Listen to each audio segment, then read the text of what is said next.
Hello, Aquarius friends. This is Annie Botticelli, and welcome to my Aquarius February 2024 Astrology Horoscope forecast. This is for you if Aquarius is your sun sign, your moon sign, your rising sign, or any other Aquarius placement you're listening for. What we're going to talk about here is part of your astrological picture. And if you're a very late degree Aquarius friend, so birthdays around February 15th through the rest of the sign, or degrees around 23 degrees of Aquarius through the rest of the sign, I suggest you additionally listen to my Pisces report, as you very late degree friends will benefit from both readings.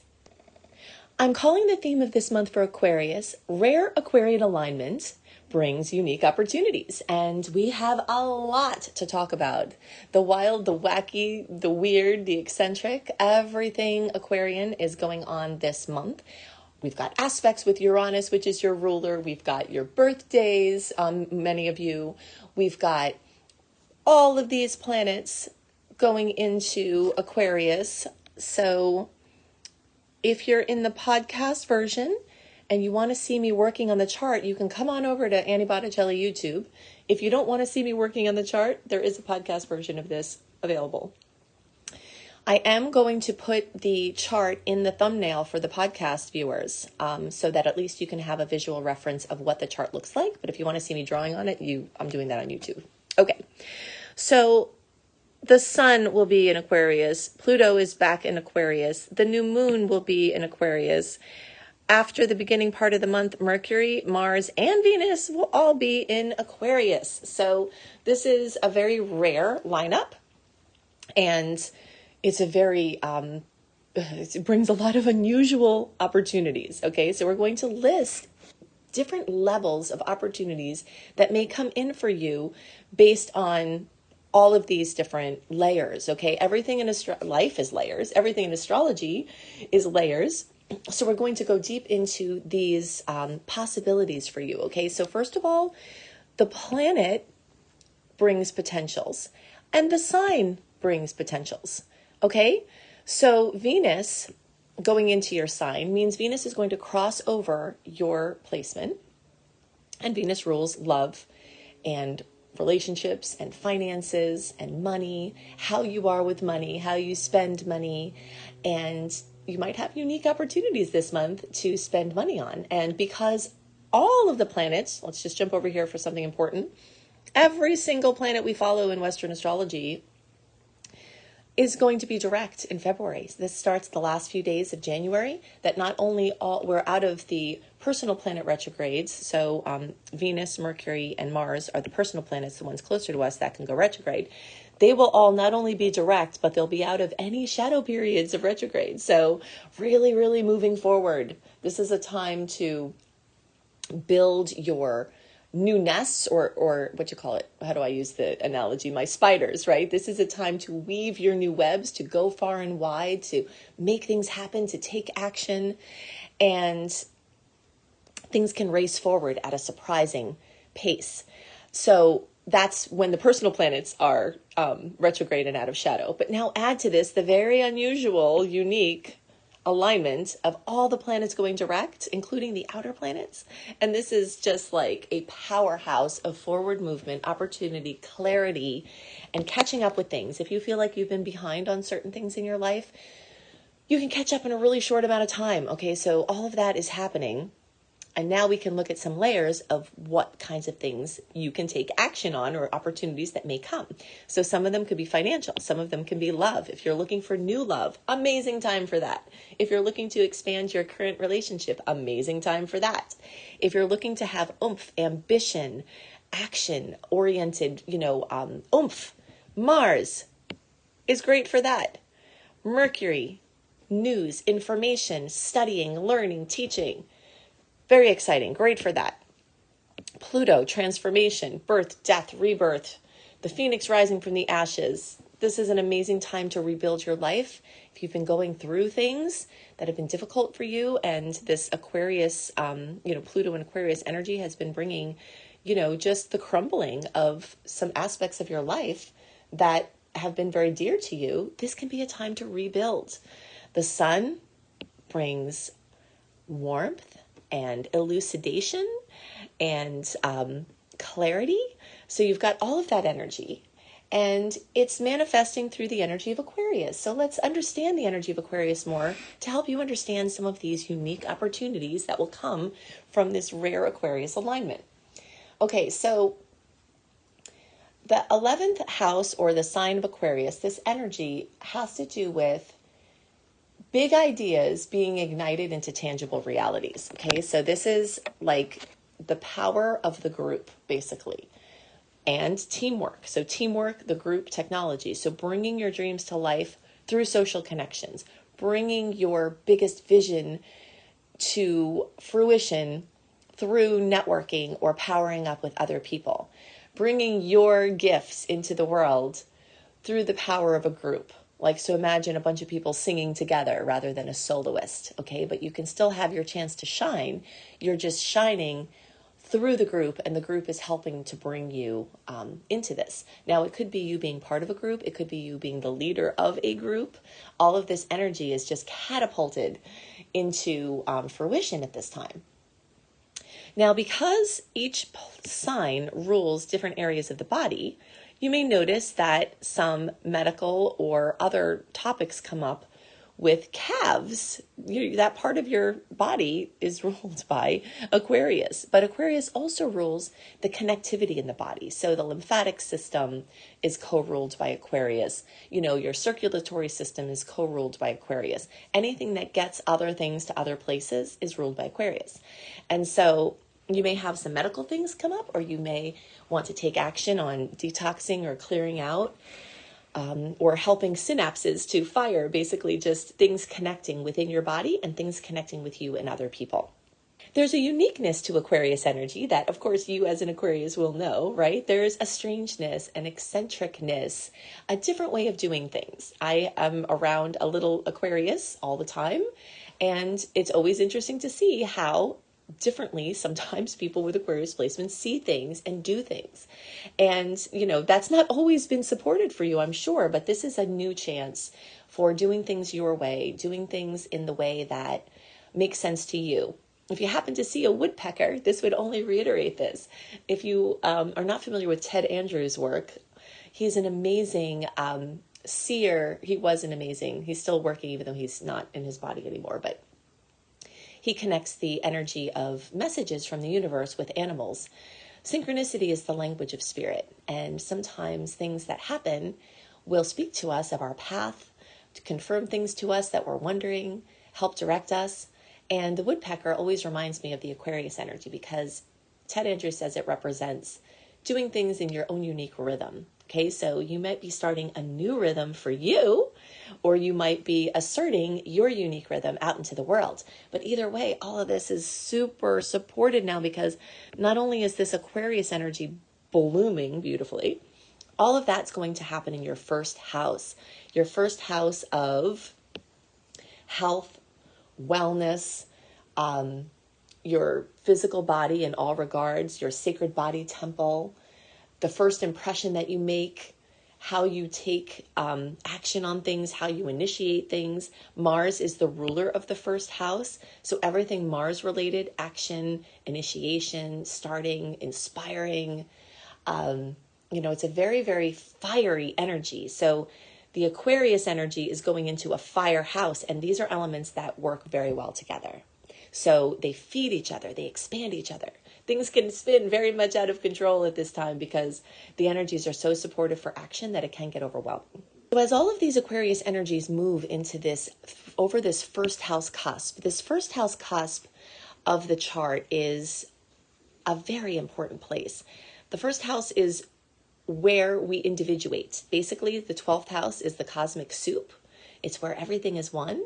And as we cross that line from the 12th house to the first house, it is the place where things spring from the cosmic soup into individuation, into uniqueness. So it springs from the ideas, from the feelings and the emotions into action. So this is a very action-oriented time in general for everyone in the zodiac, but there's a special level of action-orientedness for Aquarius because all of these planets, as they move into Aquarius or already are in Aquarius, are accentuating this first house that is ruled by Mars, which rules action, which is a fire house. Okay, so all of this has to see or shows us how you want to be seen in the world, how you are seen in the world, what people think when they first see you, how you want to present yourself, what kind of work, you want to do, or how you want to be known. All of this is fully accentuated now. And there's going to be an Aquarius tilt to it because it's the weird, the wonderful, the exciting, the unique, the ruled by Uranus. Okay, this is an important thing to know. The energies of the signs get flavored by several different layers. And one of those layers is from the planet that rules the sign. So Uranus is the planet of surprises. It's the lightning strike of things that come randomly, come suddenly, genius ideas. All right. So all of this is the energy of this month. And you will see this, really coming up in a big way.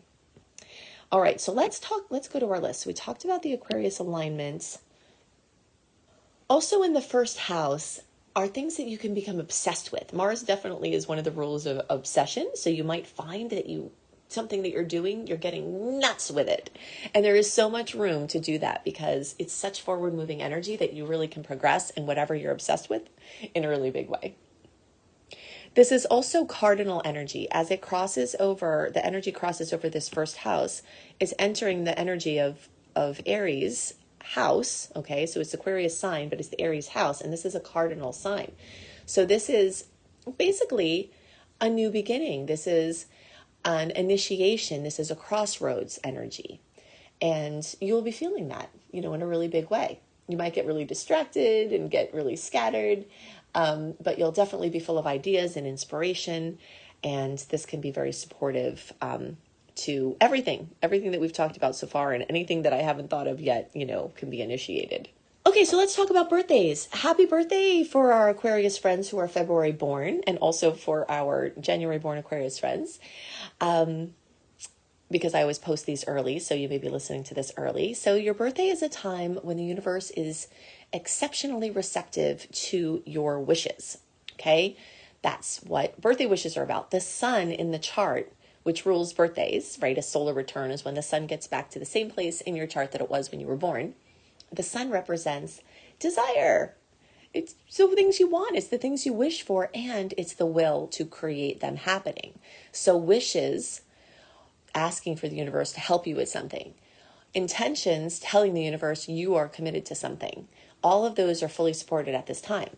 And so if you're an Aquarius placement and it's not your birthday, you don't really get as much the wish element of it that you get at birthday time, but what you do really get very strongly is the intention element, the will element. So as the sun crosses your Aquarius placement, whatever it is, it activates your will and your desire and your capacity to make the things happen in your life. And that's true for all Aquarius placements, okay?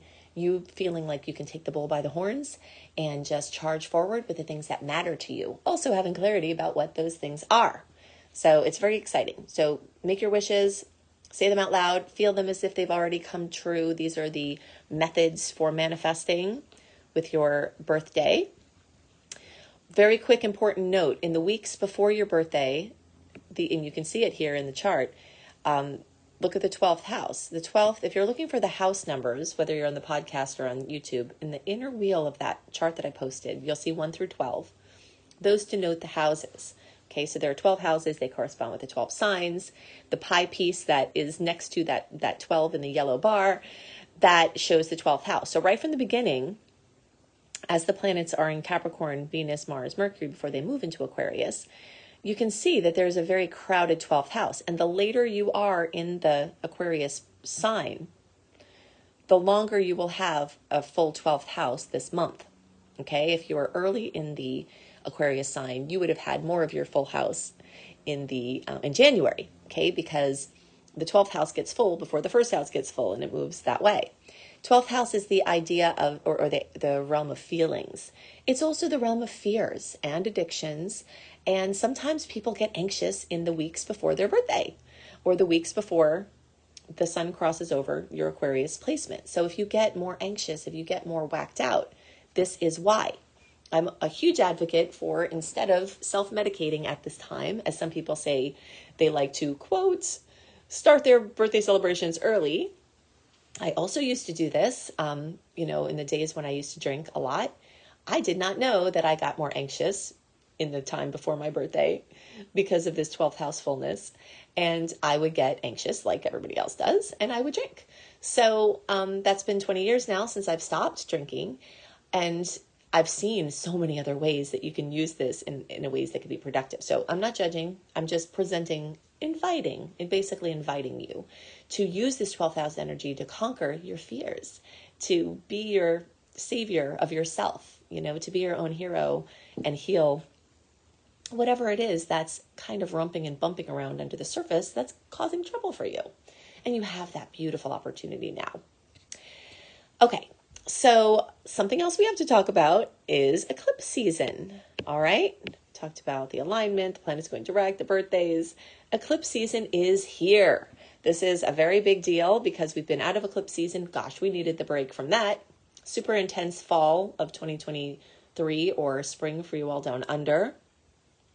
We've had a couple of months of break in between the storylines of the Aries, Libra eclipse cycle. And now it's revving up. Okay, so I'll give you the eclipse info here. Actually, before I give you the eclipse info, I realized that I did not give you the dates for the open period. Okay, so the personal planets will be open and free from January 21st through March 20th. That is your window for making the important life steps, the big decisions, the launches, the planning, the strategizing, the commitments, the general clarity. Later in the year, we're going to have Mars retrograde, and it's going to be very blocked up. So you want to use this window very well. Okay. Now, the eclipse cycle. Oh, and by the way, the outer planets will not be limited by that January. Okay, so the personal planets being direct and not in shadow period is a different stretch of time than all of the planets, the outer planets going direct. So the outer planets will be going direct from January 27th through May 2nd. So there will be some semblance of major forward movement and motion and support for all of your endeavors in the outer visible realms for all that time, January 27th through May 2nd. This is a very big, rare thing, okay? But as far as the personal planets, the ones that, Mercury, Mars, and Venus, those are the ones closer to us that can go direct. They're going to be out of shadow period and retrograde only from January 21st through March 20th. So it's a smaller window. All right. So I just wanted to differentiate that. Now, the eclipse season is beginning in February. Okay. So once we're in February, those big radical changes, transformation, dramatic beginnings, endings, and tests are going to be coming up. And this is featured around Aries and Libra, me versus we. Okay, so the dates of the actual eclipses in the degree info. We've got the lunar eclipse at 5 degrees of Libra on March 25th. Then we have the solar eclipse, April 8th, 19 degrees of Aries. So I think I answered this already, but I'm going to answer it again because some people have this question. Why are you talking about the eclipses in February if they're in March and April? It's because eclipse season starts 6 to 8 weeks before the actual eclipses. So if you imagine a pot coming to a boil, when you first turn the flame on, you've got little bubbles, maybe at first, right? And as the time gets closer to the actual eclipse, it's rumbling and bumbling and boiling and, possibly overflowing. So the bubbling and overflowing happens March and April. The bringing it up to a boil happens in February. And the coming down from the boil happens in May. All right, so that's the best way to kind of understand this eclipse cycle. You'll see changes along the lines of yourself versus other people, your relationships, codependency, interdependency, autonomy, merging with other people. And specifically for Aquarius, this has to do with the 3rd and 9th houses. This is teaching and learning, taking in information and putting it out, expanding your horizons, sharing and connecting with other people, and having broadening experiences that balance out your day-to-day experiences. And this also rules your mobility and your transportation and your connectivity through your devices and the devices and transportation, mechanisms themselves. So all of these are what are brought up at this time. I will go into more details about how these things may manifest in the March and April reports, but I had to give you a heads up now because you will start to see these bubbles forming as this pot is turned on as eclipse season is opened up. Okay, so look for those big changes. See.